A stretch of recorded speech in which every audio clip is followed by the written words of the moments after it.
Hello दोस्तों, मैं अमित कुमार सिंह आपका अमित सिविल सर्विसेज अकेडमी में बहुत बहुत स्वागत करता हूं। दोस्तों, मेरे चैनल पर आप डेली बिहार करंट अफेयर्स देख सकते हैं राष्ट्रीय और अंतर्राष्ट्रीय खबरों के साथ। और यकीन मानिए दोस्तों, ये इतने इंपॉर्टेंट बिहार करंट अफेयर्स रहते हैं, लगभग 6 अखबारों का निचोड़ में आपके लिए चुनिंदा क्वेश्चनों को लेकर आता हूं।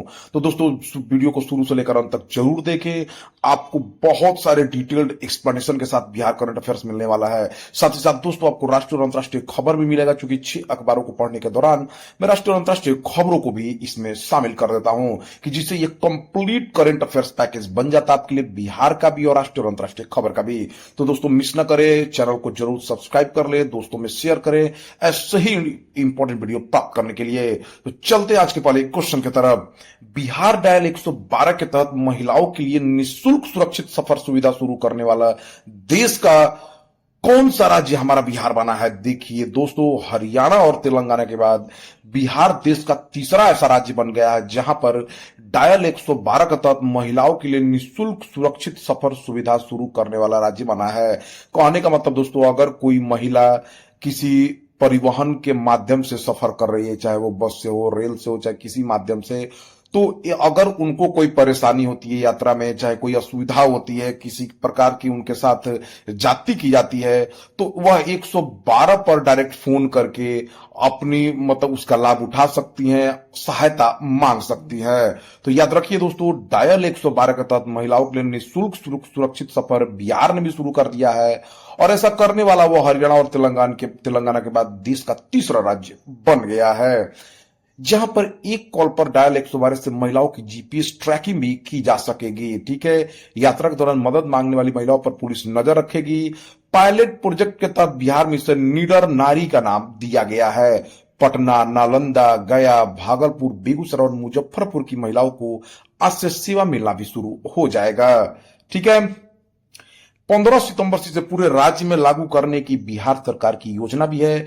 हरियाणा में 2023 और तेलंगाना में 2024 से इस सुविधा महिलाओं को 24 घंटे निःशुल्क दी जा रही है। अब बिहार में यह मॉडल लागू हो रहा है। बिहार के नए पुलिस महानिदेशक आलोक राज बनाए गए हैं। तो दोस्तों, ये बहुत अच्छी पहल है। देखिए दोस्तों, आप जानते ही हैं, बंगाल की घटना से अवगत है, महाराष्ट्र की घटना से अवगत है, और देश में दोस्तों महिलाओं के साथ जो है गलत व्यवहार लगातार किए जा रहे हैं, जिससे महिलाओं अपने आप को सुरक्षित महसूस नहीं कर रहे हैं। तो इस तरह की पहल जो है महिलाओं में आत्मनिर्भरता बढ़ाती है, और अपने सुरक्षित यात्रा को वह कहीं भी निडर जा सके, उनमें एक आत्मनिर्भरता आती है। तो ये बहुत जरूरी है दोस्तों, हमारे बिहार की महिलाएं सुरक्षित रहे, हमारे देश की महिलाएं सुरक्षित रहे, ऐसी पहल जरूर होनी चाहिए। तो डायल 112 के तहत जो है बिहार ने यह पहल शुरू कर दी है। बिहार की 11 जिलों में मुख्यमंत्री प्रखंड परिवहन योजना शुरुआत हुई है।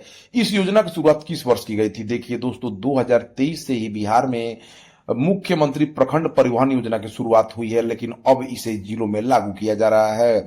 बिहार के 11 जिलों में मुख्यमंत्री प्रखंड परिवहन योजना की शुरुआत हुई है।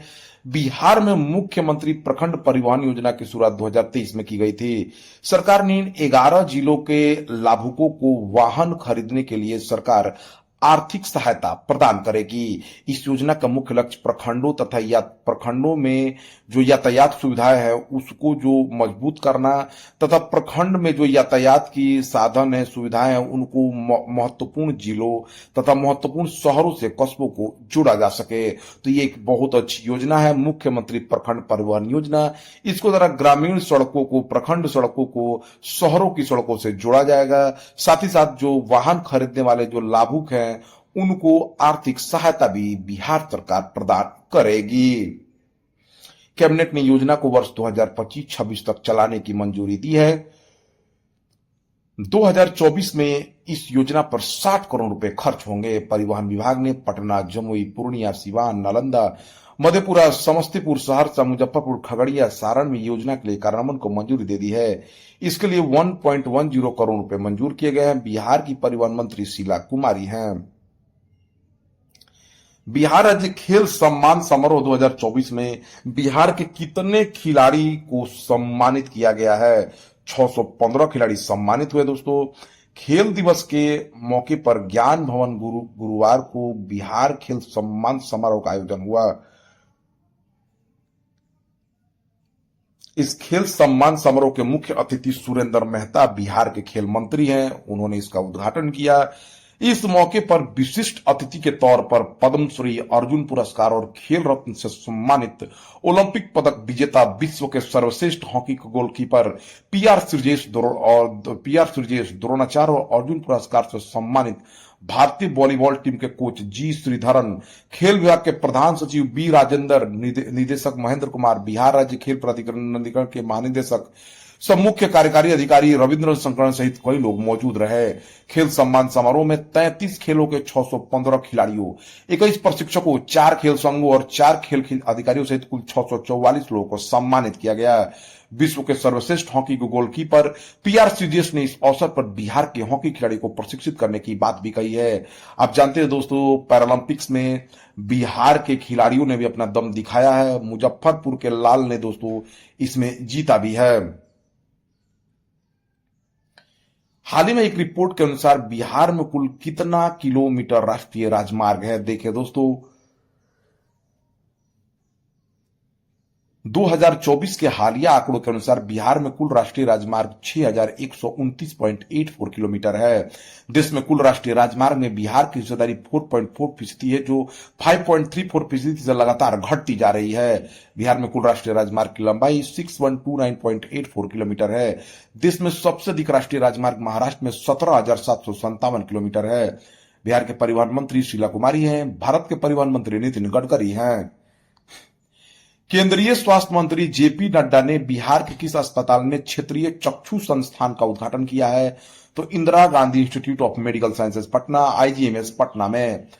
केंद्रीय स्वास्थ्य व परिवार कल्याण मंत्री जेपी नड्डा तथा मुख्यमंत्री नीतीश कुमार ने इंदिरा गांधी आयुर्विज्ञान संस्थान परिसर पटना में नवनिर्मित क्षेत्रीय चक्षु संस्थान के उद्घाटन के साथ साथ VC के माध्यम से बिहार के 20 जिलों में नवनिर्मित स्वास्थ्य संस्थानों का उद्घाटन किया है। बिहार के स्वास्थ्य मंत्री मंगल पांडे हैं। प्रधानमंत्री श्री नरेंद्र मोदी ने किस शहर में जल संचय जन भागीदारी पहल का शुभारंभ किया है? तो सूरत शहर में। पीएम मोदी ने वीडियो कॉन्फ्रेंसिंग के माध्यम से गुजरात के सूरत में जल संचय जन भागीदारी पहल का शुभारंभ किया है। इस पहल के तहत राज्य भर में लगभग 24,800 वर्षा जल संचयन संरचनाओं का निर्माण सामुदायिक भागीदारी के साथ किया जा रहा है। गुजरात के मुख्यमंत्री भूपेंद्र भाई पटेल है। गुजरात के राज्यपाल आचार्य देवव्रत हैं। किस केंद्रीय मंत्री को टाइम मैगजीन की AI की सबसे प्रभावशाली व्यक्तियों की सूची में शामिल किया गया? तो अश्वनी वैष्णव को। केंद्रीय इलेक्ट्रॉनिक्स और सूचना प्रौद्योगिकी मंत्रालय अश्वनी वैष्णव को टाइम मैगजीन की मोस्ट इन्फ्लुएंशियल पीपुल इन AI 2024 की सूची में शामिल किया गया है। भारत आर्टिफिशियल इंटेलिजेंस में एक प्रमुख खिलाड़ी के रूप में उभरा है। केंद्रीय मंत्री अश्वनी वैष्णव के अतिरिक्त इस लिस्ट में अभिनेता अनिल कपूर भी शामिल हैं। कपिल परमार किस खेल में पैरालंपिक पदक जीतने वाले पहले भारतीय एथलीट बने हैं? तो जूडो में दोस्तों। पैरा एथलीट कपिल परमार ने इतिहास रचते हुए पेरिस पैरालंपिक में जूडो में देश को कांस्य पदक दिलाया है। 24 वर्षीय भारतीय जूडोका J1 क्लास इवेंट में यह कांस्य पदक मैच 10-0 से जीता है। इसके साथ ही कपिल परमार पैरालंपिक पदक जीतने वाले पहले भारतीय एथलीट भी बन गए हैं। भारत ने पेरिस 2024 पैरालंपिक में अब तक 6 स्वर्ण, 9 रजत और 11 कांस्य पदक सहित कुल 26 पदक जीते हैं। भारत के खेल मंत्री मनसुख मंडाविया हैं। अंडर 21 विश्व कुश्ती चैंपियनशिप में किस भारतीय महिला रेसलर ने स्वर्ण पदक जीता है? तो ज्योति बेरवाल ने दोस्तों। कुश्ती में भारतीय रेसलर ज्योति बेरवाल ने स्पेन के पोर्टेवेद्रा में अंडर 21 विश्व चैंपियनशिप महिलाओं के 76 किलोग्राम फ्री स्टाइल वर्ग में स्वर्ण पदक जीता है। ज्योति ने फाइनल में यूक्रेन की मारिया ओरेलविच को एक भी अंक हासिल करने का मौका दिए बिना मैच जीत लिया है। पंचायती राज मंत्रालय ने सामाजिक परिवर्तन के प्रणालियों को मजबूत करने के उद्देश्य से किसके साथ समझौता किया? तो यूनिसेफ इंडिया। पंचायती राज मंत्रालय और यूनिसेफ इंडिया ने सामाजिक परिवर्तन के प्रणालियों को मजबूत करने और समुदायों को शामिल करने पर सहयोग करने के लिए एक आशय पत्र पर हस्ताक्षर किया है। इस साझेदारी का उद्देश्य मंत्रालय निर्वाचित प्रतिनिधियों और पंचायती राज संस्थानों और ग्रामीण समुदायों के क्षेत्रीय पदाधिकारियों के बीच प्रभावी संचार के लिए तंत्र स्थापित करना और संस्थागत बनाना है। पंचायती राज व्यवस्था आम ग्रामीण जनता की लोकतंत्र में प्रभावी भागीदारी का सशक्त माध्यम है। 73वां संविधान संशोधन द्वारा एक सुनियोजित पंचायती राज व्यवस्था स्थापित करने का मार्ग प्रशस्त किया है। 73वें और 74वें संशोधन अधिनियम को पेश करने का उद्देश्य शासन व्यवस्था को अधिक लोकतांत्रिक बनाना था। केंद्र तथा राज्य सरकारों से स्थानीय निकायों की शक्ति हस्तांतरित करके भारत में शक्ति के विकेंद्रीकरण में इन संशोधन अधिनियमों ने प्रमुख भूमिका निभाई। केंद्र सरकार और राज्य सरकार से स्थानीय निकायों को शक्ति हस्तांतरित कर दी गई। 73वें और 74वें संवैधानिक संशोधन अधिनियम क्रमशः 24 अप्रैल 1993 और 1 जून 1993 को लागू हुए। 73वां संशोधन अधिनियम 1992। इस संशोधन के बाद राज्य सरकारों के लिए पंचायती राज की नई प्रणाली को अपनाना संवैधानिक रूप से बाध्यकारी हो गया है। 74वां संविधान संशोधन अधिनियम 1992। इस अधिनियम द्वारा नगर पालिकाओं को संवैधानिक दर्जा प्रदान कर उन्हें संविधान के न्याय संगत प्रावधानों के दायरे के अंतर्गत लाया गया। बलवंत राय मेहता ने 3 स्तरीय पंचायती राज व्यवस्था का प्रस्ताव रखा था, जबकि अशोक मेहता समिति ने 3 स्तरीय प्रणाली के बजाय 2 स्तरीय प्रणाली की सिफारिश की। यूनिसेफ का मुख्यालय न्यूयॉर्क में संयुक्त राज्य अमेरिका में है। हाल ही में रेसलर विनेश फोगाट और बजरंग पुनिया किस राजनीतिक दल में शामिल हो गए हैं? तो कांग्रेस में दोस्तों। रेसलर विनेश फोगाट और बजरंग पुनिया आज कांग्रेस में शामिल हो गए हैं। विनेश फोगाट हाल ही में पेरिस ओलंपिक के फाइनल में पहुंचने वाली पहली भारतीय महिला रेसलर हैं। वही बजरंग पुनिया ने कॉमनवेल्थ गेम्स में भारत को 2 गोल्ड मेडल दिलाए हैं। विनेश फोगाट का जन्म 1994 में हरियाणा में हुआ था। कांग्रेस में शामिल होने से पहले विनेश फोगाट ने रेलवे की नौकरी छोड़ दी है। रेसलर बजरंग पुनिया का जन्म हरियाणा में 1994 में हुआ था। WFI चुनाव के बाद विवाद को लेकर विनेश फोगाट ने मेजर ध्यानचंद खेल रत्न पुरस्कार और अर्जुन पुरस्कार लौटा दिया था। बजरंग पुनिया पद्मश्री पुरस्कार, मेजर ध्यानचंद खेल रत्न पुरस्कार और अर्जुन पुरस्कार से सम्मानित हो चुके हैं। पाकिस्तान के सिंध प्रांत में पहली हिंदू महिला पुलिस अधिकारी कौन बनी है? तो मनीषा रुपेटा है। पाकिस्तानी पुलिस में बहुत कम शिक्षित महिला अधिकारी है। ऐसे में रक्षा क्षेत्र में डीएसपी के रूप में तैनात रुपेटा ने सिंध प्रांत में पुलिस बल की छवि में बदलाव लाने में काफी योगदान दिया है। पाकिस्तान के प्रधानमंत्री शहबाज शरीफ हैं।